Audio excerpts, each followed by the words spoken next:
joining us on the Motorsport Diesel channel today. Here we have a 6.7 Cummins CP3, good core. We've put the do-it-yourself 10.6 millimeter upgrade kit in it, and we're going to show you what difference that the super high flow suction valves make versus a stock suction valve, and the different modifications done to what you're going to call a fuel control actuator. This is what Bosch calls the improp measuring unit. What difference modifications to these make, and we're going to show you flow data for every modification to be done on these pumps. Alright, we're going to conduct all these tests at 3,500 RPM. We're still pretty cool here. We're going to try to do it with the temperature below 20 degrees Celsius, although the pump, let me show you the pump temperature. This will also, we're going to come back at the end in 40 degrees Celsius and show you what we get there. So we're at 23.4 degrees Celsius, and we're at 16.5 here. So that's the flow we just got. Now this has an improp with no flow restriction. It is completely wide open. We'll show you at the end. But I'm going to run this one more time, and we'll see the flow that we're getting here. So here we go.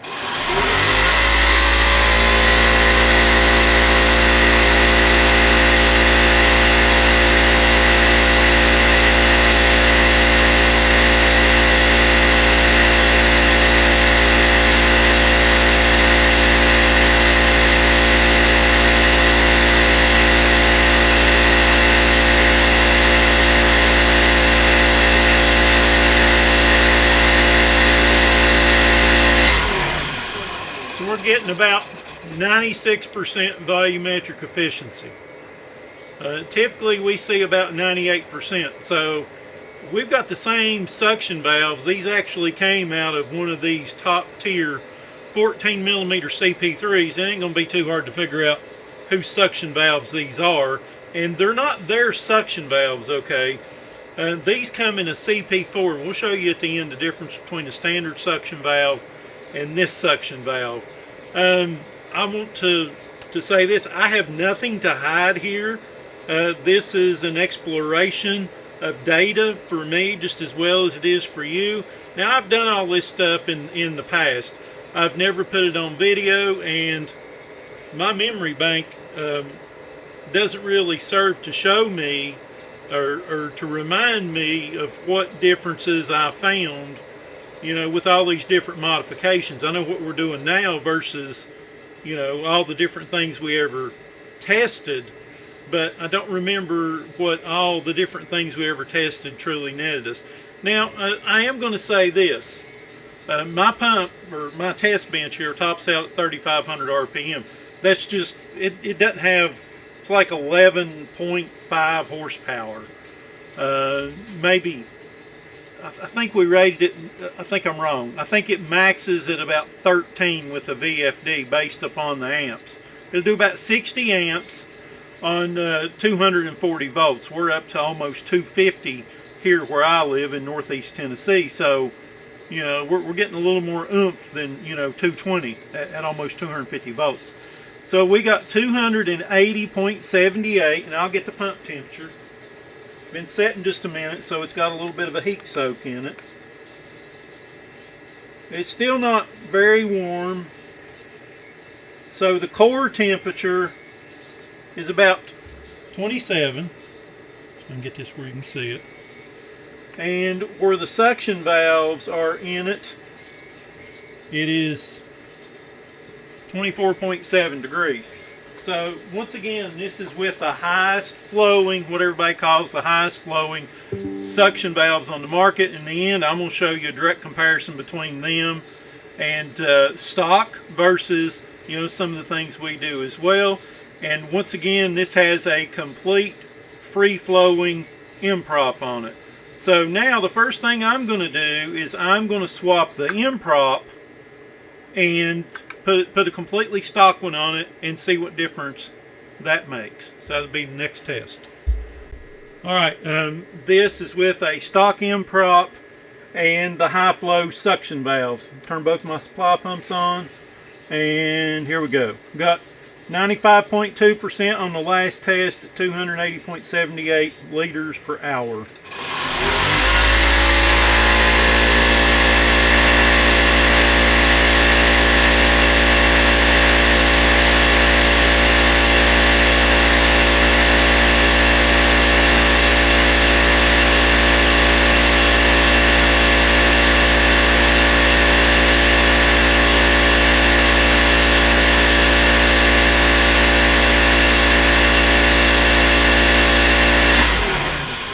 So looks like we're down just I'm not even sure it's less than a half a percent. So we're 94.77% volumetric efficiency. What that means is if we had a 5-gallon bucket, you know, a pump is never going to be 100% volumetric efficient. This type of pump, a fluid pump. So the best we could ever hope to get, now this is a used pump, so you know, probably it's down due to that. Normally we get about 98% volumetric efficiency. This is just a core pump I cleaned up, put our stroker parts in it, and here we are. What we get is what we get. Let's see if the temperature's increased on it at all. Yeah, it looks like we're up about, well no, it's saying 24 there. Let me get it again. 27, 26. Yeah, we're up probably a little over a degree. Come on, focus on this. Hello. There we go. 26.8. Alright, so this is a completely stock M prop versus a completely wide open one. Just for giggles, I'm going to stick one which is known to be the highest flowing versions, although, you know, we can modify them and make them flow even more. We're going to put one off of a LBZ Duramax on it.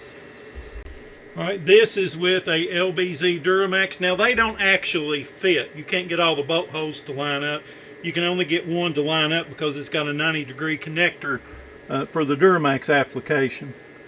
So here we go. We're going to see what difference it makes versus the other.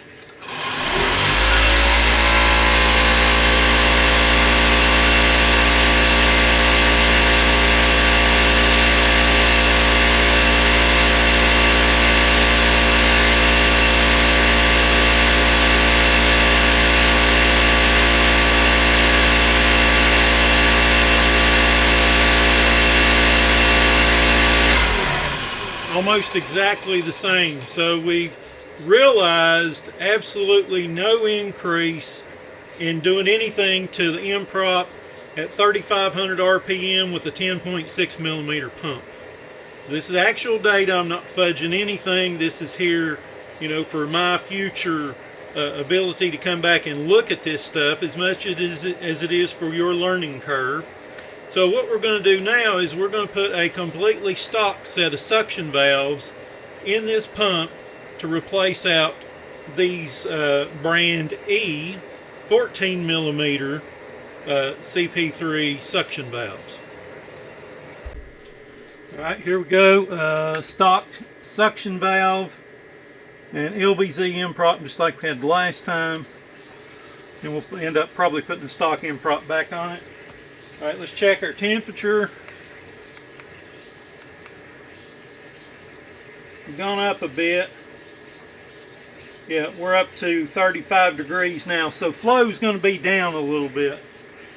It's going to be hard to get it cooled back down, much cooler than what it is right now. And you can also see how much that changes. So let's see what we got.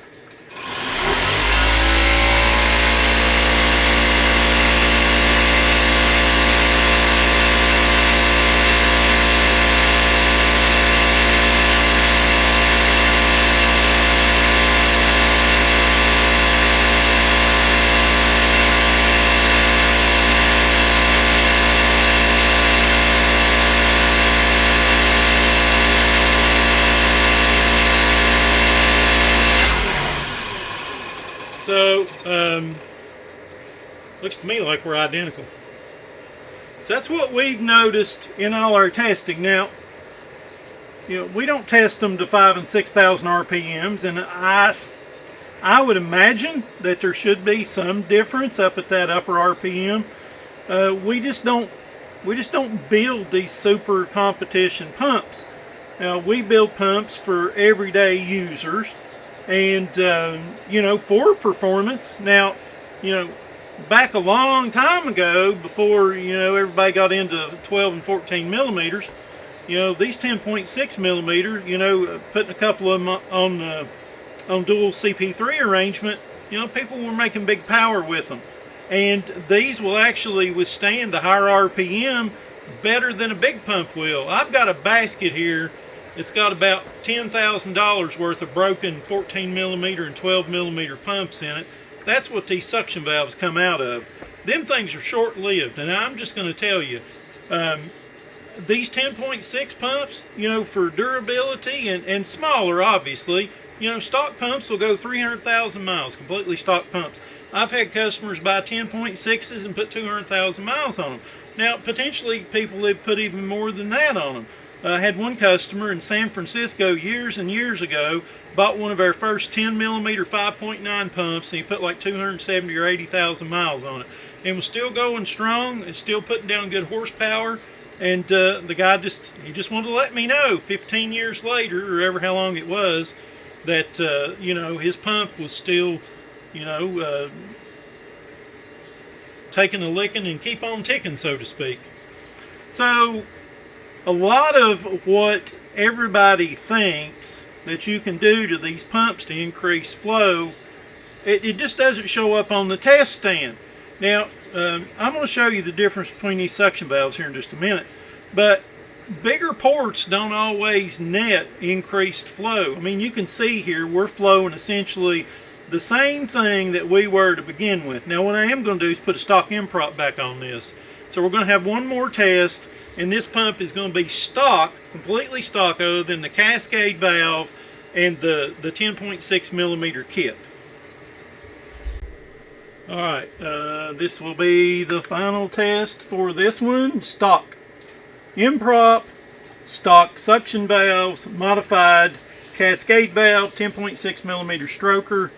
So we got 279.61 at 94.86% VE. That ain't nothing to sneeze at, by the way. Let me get us a temperature here. That looks like maybe we're down just a hair. Looks like about 31 degrees. Okay. Highest we've seen is 38, so should maintain about the same. We're on. Let's go.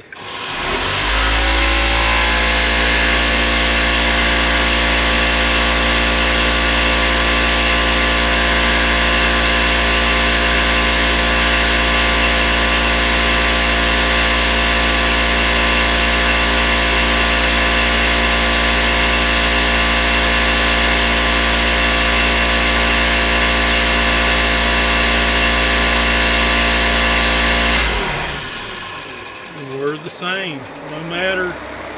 Fan finally kicked on.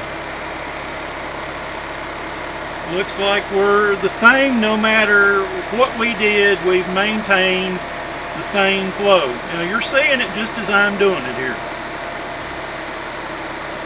Well, I think I found a little issue. We were looking at 94.43% of flow. I forgot I had an injector on here. Now it's not huge, but the back leak coming out of this line here, just what's flowing through the clearance in the injector, that's probably where our extra couple of percent went. So what I'm going to do is I'm going to pull this injector off of here, just disconnect it from this rail, and then test again. So right now you're going to see we're 278.84, 94.43%, and I have replaced, you see I've got the factory suction valve in it versus these that were in it. Took these out, these high flow jobbies. It's got the stock ones in it there, and I'm going to pull this injector off and we're going to test it again, so hang on. Alright, no injector. Let me get a temperature reading. Come on.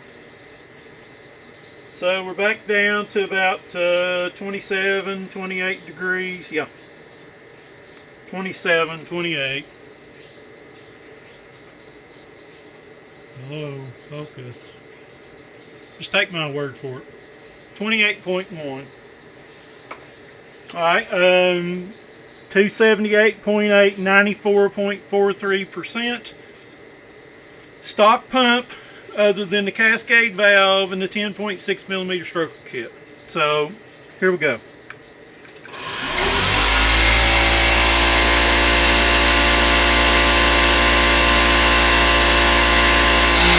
Look. There's a little bobble in our supply pressure. That's why we've got that shut down there, so we don't tear nothing up. Let's do it again.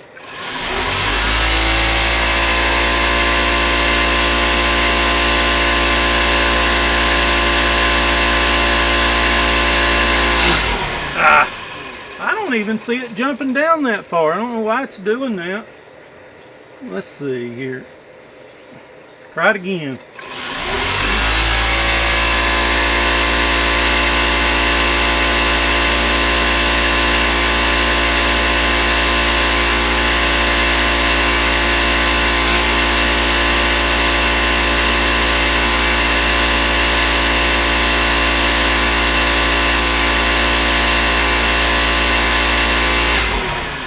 There we go, folks. 99.61%. We were, I guess, losing 3 or 4% with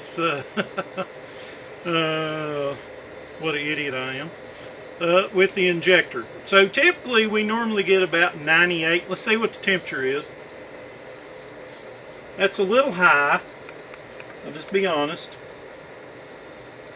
So we're about 30 degrees on the pump. Yeah, 31.5. Showing 37.5 here. We're 99.6%, 293.88. All we did is take that injector off. So I feel like all the testing we have done for the difference has been accurate, because it's had that same injector on it every time, and I really don't feel like going through and swapping all those parts out again. So if you don't agree with that, put it down there in the comments. But we've had the same injector on throughout all the testing, and the back leak is going to be pretty much the same throughout the temperature range that we're seeing here. Now, probably on some of the first tests, the back leak on that injector is going to be a little bit lower because it's not as hot. So the hotter it gets, it's probably going to leak just a little bit more. And once again, I have no idea how many miles are on this pump, but what you see is what you get. And we're making over, well, 98% volumetric efficiency with it. So you tell me, why do you need to spend up there for suction valves and, you know, screw around with the difficult tuning of, you know, these modified improps and all this other stuff that has to happen? Now for 10.6 millimeter, this is what we see. And if you watch my refutation video, what is it that the guy says about the modified pump? Oh, it takes more than just the shaft. You know, you got to do the high flow suction valves, and you got to do this and you got to do that. Is that still true? No, people are full of crap. You know, they don't have this kind of data. They don't have the ability to do this scientifically. We do. I want to know what it's going to flow. I want to know what difference something makes, whether it's worth doing or whether it's not. It's like the bag of parts. What if I add a bag of parts? Well, how are you going to get any more flow out of it if you add a bag of a bag of parts to this thing? It ain't going to do nothing. I mean, we're getting all it's got to give. All it's got to give. There's nothing else that you need to do. You can just do the DIY. Now, even in the video I made the other day, I felt certain, and that's the purpose for this, that we were going to have to do something for the improp on this 6.7 to get the flow up. Well, guess what? I was wrong. Now, I've been doing this for longer than anybody else has. You know, as far as doing the, you know, sustained, long enduring of modifying these pumps. I mean, I started doing the stroker before anybody else was even, in existence. Companies like S&S Diesel and Exergy, they weren't even in existence when we started doing these things. So I got nothing to hide. Let's run it one more time. It's got a little bit warmer.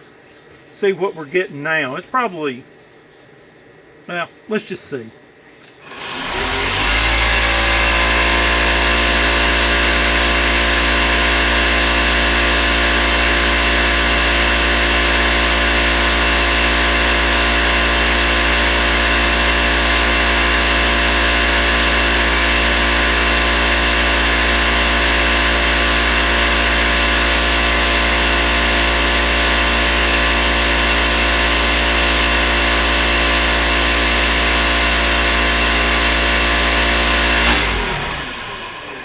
Yep, we're down just a tiny bit. So let's see what our actual, when we view it, 97.2%, 3,500 RPMs, 295 potential, 286.77.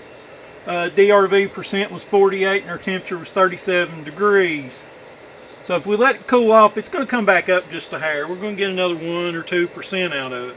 So that, that's another thing. Or to let this thing get up to about 45 degrees and see what happens. Flow is going to come down. It's going to be in the 270. So you're going to lose 30 to 50 horsepower on one of these big pumps once it gets up to about 45 degrees. There just ain't no way around it. Fuel coolers are a really good idea, but you got to be careful. You can condense moisture back into your system if you're not careful. So there you go, folks. I don't know what else to tell you. If you want me to test something else or you got other ideas, drop them down there in the comments, but you just ain't going to get no more out of it. That's all it's got to give based upon displacement. Any more than that, it's going to have to be a bigger pump. So that's still enough, 200 and, roughly 290 liters per hour. That's enough. Let's look see what that could offer us in potential horsepower. I've had guys make 900 with these on occasion. I had one guy make 1,000 with triple turbos and a 10mm pump once. So that's a 7.5 millimeter bore, 10.6 stroke, 3 plungers at 3,500 RPM, and the power potential is 767 to 885. That's potential. And we've had guys do it before. So there you have it. Oh, there'll be another video. Well, I don't even need to say it. You're just going to see it. All right, we're at 26 degrees here. Let's run it one more time and see what it does.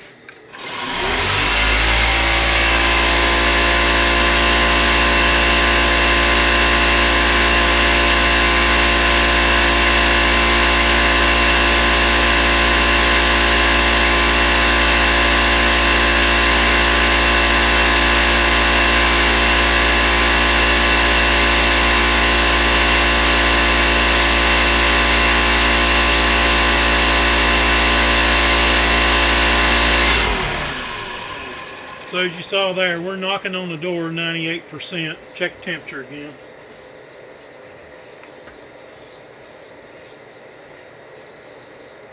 Yeah, they're going to get a lot hotter than this. The pump's at 28 degrees. Our supply is at 37, 38. We try to run it with the supply at 40 degrees, but if you put a cold pump on there and your supply is 40 degrees, it ain't going to really show you a lot. This is kind of what we see with our testing. So anyway, stay tuned. We're going to show you a comparison between the M-props and the suction valve. This is a stock suction valve.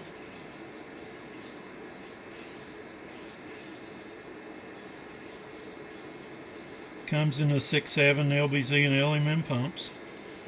This is the cap for it. Got a little rust on it. So it's going to go in there like this.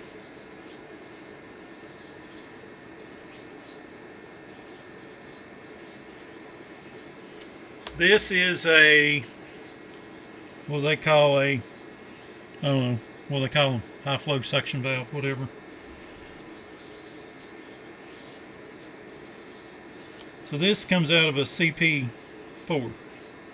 It's got 4 ports versus 3, and these little side ports are quite a bit bigger than in the standard suction valve. These don't have as much lift. See how far I'm moving that? I can measure it. See how far it moves? All right, and then look at a stock one.